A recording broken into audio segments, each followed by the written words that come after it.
What's up, YouTube? Capital G here. So, gonna do a segment I haven't done in quite some time, the top 5 cards that need to be reprinted in Yu-Gi-Oh!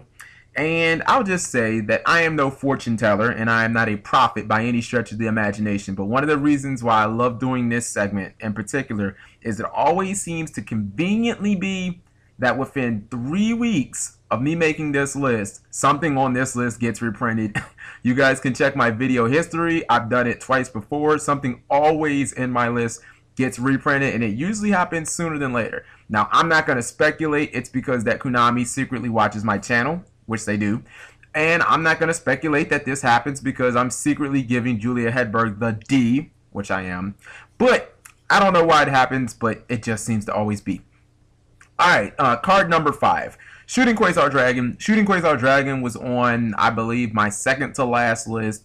It's actually, like, it makes a lot of sense that the King of All Synchros would be printed as an ultra rare. It doesn't make a lot of sense that it would only be printed once in a year, especially considering the fact that, you know, you look at Stardust and Shooting Star Dragon and the fact that both of those cards came out in 10s almost immediately, you know, in addition to all the other plethora of reprints that they received. You know, those cards were widely available like the day they came out, and then with QUASAR, it's like it gets one printing and that's pretty much been it. You know, QUASAR is still a $25 card. It's basically the heart and soul win condition of mini decks like, you know, Junk Doppel and Laval's and stuff like that. So, you know, it isn't the most competitive card in terms of the decks that, you know, really make their win condition off summoning it. But it's a card that I believe needs to be reprinted more or less because, you know, it's just those decks really don't have the best plays without QUASAR. Like, QUASAR is that win condition. If you drop QUASAR on the field, you pretty much shouldn't lose, and chances are you should win the turn you drop it. Alright, number 4, Crusader of ENDYMION. I probably mispronounced the hell out of that, but you guys know what I mean. How many people have forgotten that this card even existed? Now how many people have forgotten that this card has only been printed once? It was out of Stardust Overdrive, and it was an ultra rare. That was like the biggest head scratcher in that entire set. It was like you're giving just pretty much a generic Gemini an ultra rare spot. I mean, this card's really not more practical than Neo's Elias. It's pretty much the same damn card, you know. But this card has always kind of been a good asset to Hero Beat decks, mainly because of the fact that it's light, it's a Gemini spark target. You can't use Rhoda on it because it's a spellcaster for some fucking stupid reason.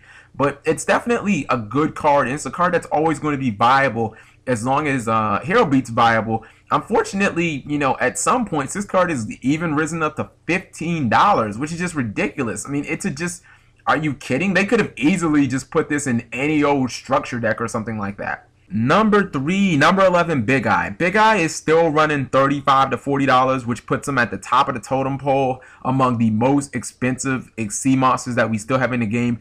And the unfortunate thing is that Big Eye requires level 7s, which has always been one of the most difficult levels in Yu-Gi-Oh! To work with because, you know, it feels like, man, if it would have been a level 8, it would have been more playable. You know, a lot of times level 7 monsters, they have lower attacks than level 8s, but you still have to double tribute for them. And, you know, they don't have cards like Trade-In or Advanced Draw to work with them, so they just kind of get placed in this no-fly zone of suckiness.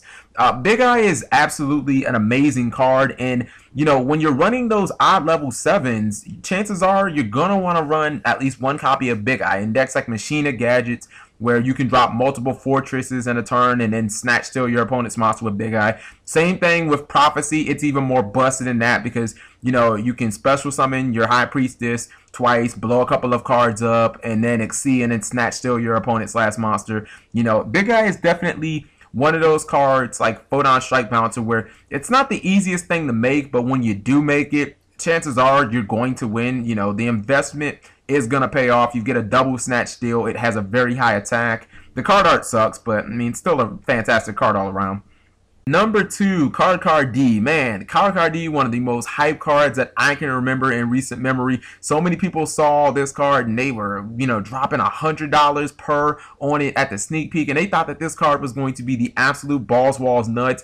Unfortunately, I think that a lot of people underestimated how important a normal summon was, and the fact that you only get one of them. It kind of reminds me of Tsukiyumi. Like, it gives you a really, really amazing effect. It's just, You know, a lot of people aren't willing to give up that normal summon, despite the fact that CARDCAR D lets you go instantly +1, you know, which is absolutely fantastic. Oddly enough, the decks that it ended up fitting the best in were Burn and Final Countdown and pretty much degenerative decks, you know, outside of Heretic, which was pretty much just an OTK spam deck anyway. So it was like the worst decks that didn't need the support ended up using CARDCAR D the best, but, you know, it really wasn't that practical. And decks like Dino Rabbit or Windups and stuff like that, where you really needed that normal summon so that you could do a Magician Shark, or so that you could do a Tour Guide play or a Rabbit or something like that. I guess you could just say that you had better options.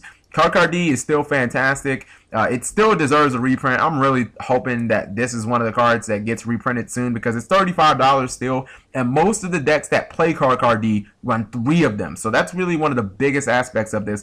CARDCAR D is generally not a card you're going to run a 1 of. It's either a 2 or a 3. You know, decks that like to set up for power plays like Insectors or Heretics, definitely you're going to run a 1. 2. It also combos really nicely with Pot of Duality, as you can see a bunch of cards in one turn. So, and number 1, you pretty much should have saw this one coming a mile away, the High Priestess of Prophecy.